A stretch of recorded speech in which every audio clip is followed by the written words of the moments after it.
మరి పౌలింపు చేసుకున్నాం.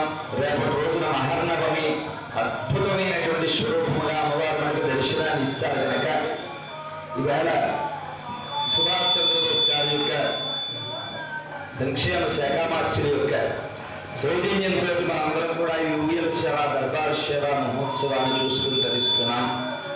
అయితే అమ్మవారికి మనం ఏం చేయగలము? ఈ నవరాత్రుల్లో పూజ తప్ప.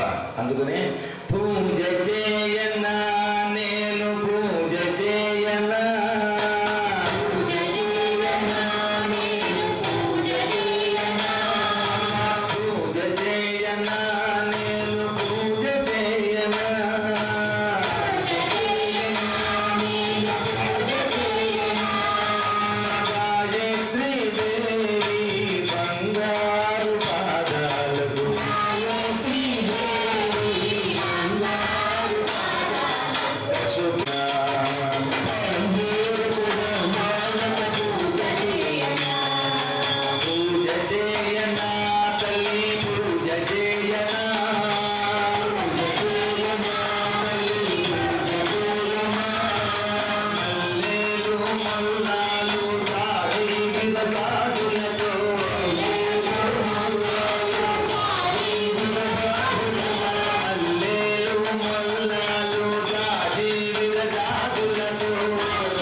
ఎంతో అదృష్టవంతులుగా అంత అనంతమైనటువంటి శక్తిగా ఉండేటువంటి అమ్మవారికి స్వర్ణ పుష్పార్చన చేసుకునేటువంటి మా నారాయణమ్మ గారి ద్వారా వారి స్నేహితులు కూడా స్నేహం మంచిదైతే ధరింపబడిపోతాం.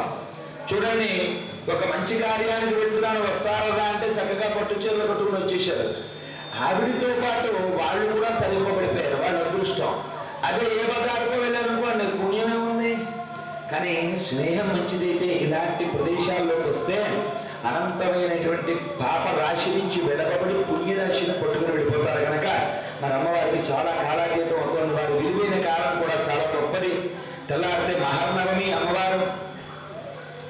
శ్యామలాదేవిగా అమ్మవారి అవతారాన్ని ఎత్తుతారు. అందుచేత అమ్మవారికి పవళింపు చేసుకుని తీర్థ ప్రసాదాలు స్వీకరించి అమ్మవారి యొక్క ప్రసాదాన్ని స్వీకరిద్దాం. రేపు తెల్లవారుజామున కరెక్ట్గా 4 గంటలకి సుప్రభాత సేవ మేలుగురుపుతో అమ్మవారికి మళ్ళీ నిత్యోత్సవాలు ప్రారంభం అవుతాయి కనుక అందరూ కూడా గాయత్రి కదలి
మరి సంక్షేమ శాఖ మార్చులైనటువంటి ధర్మపత్ని ఆవిడ మరి వారు పీఠానికి విచ్చేసి అమ్మవారి సేవలో ఇంతసేపు మరి ఉండి అమ్మ సేవంతా కూడా చక్కగా చేసుకున్నారు.